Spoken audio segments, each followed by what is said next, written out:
Pt2 Ch4, An Unwelcome Encounter. Turi resumed his journey just before sunset. He had broken a branch from a tree and was holding it in his hand as his only weapon. He rode on through the forest that glowed brightly in the light of the setting sun. "Follow the sun?" the fool had said. Slowly it grew darker.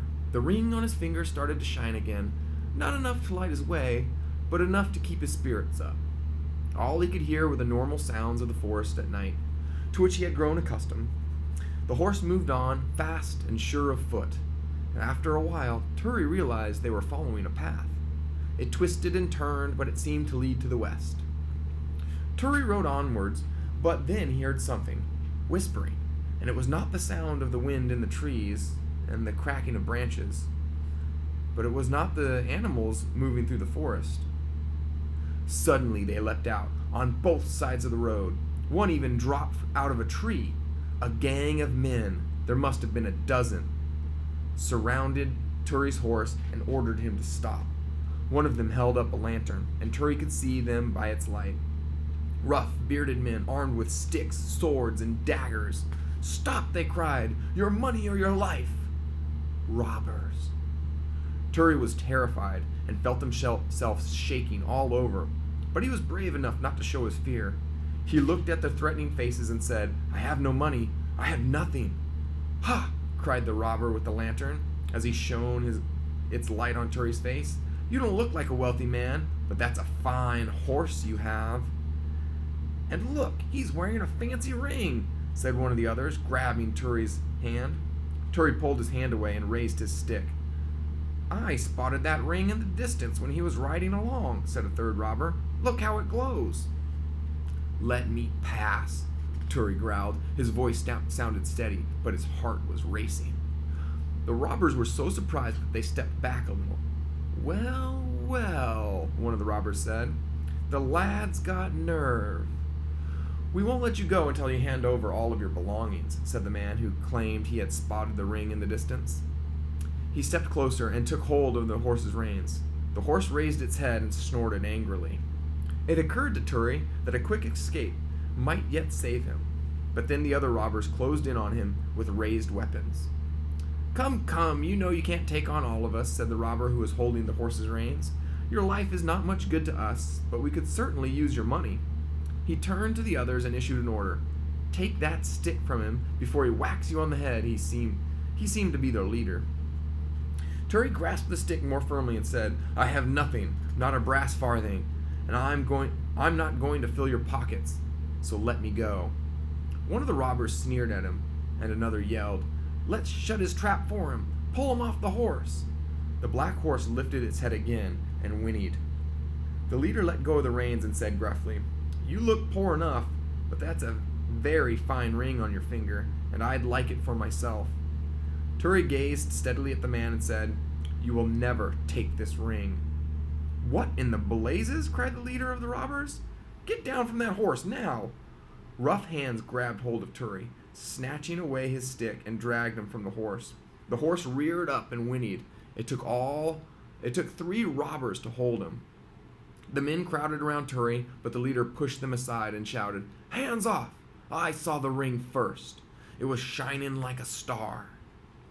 The robbers did as they were told, but they remained standing around Turi and glared at him threateningly.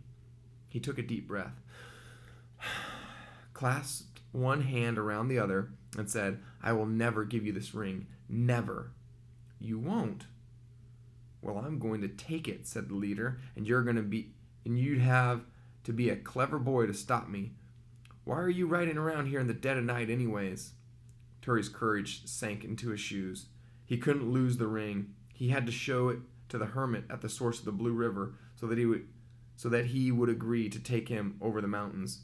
No, he couldn't lose that ring. He looked at the leader of the robbers. "I am defenseless against you," he said. "I have no weapons, and I am alone, but I cannot hand over this ring. I would rather die than give it away." He knew it was probably a foolish thing to say, and he couldn't dare to hope that it would do any good.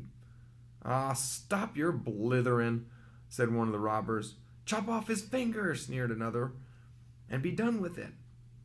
"I am powerless," said Turi to the leader, "but I beg you, Let me keep this ring. It belongs to someone who died, and it meant a great deal to me." The man came up very close to Turi and grabbed his hand. "I see," he said. "This ring means a great deal to you, does it?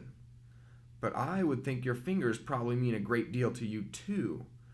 So how about I chop one of them off, But in return, I'll let you keep the ring. What do you say to that?" Turi stared blankly at the robber. "What do you mean?" he stammered. "I'll chop off a finger instead of taking the ring. A finger in exchange for your ring. Do we have a deal?" Turi started shaking. Let them chop off his finger? But what about the ring? The ring that had belonged to the brave knight with the white shield. The ring that he had to show to the hermit.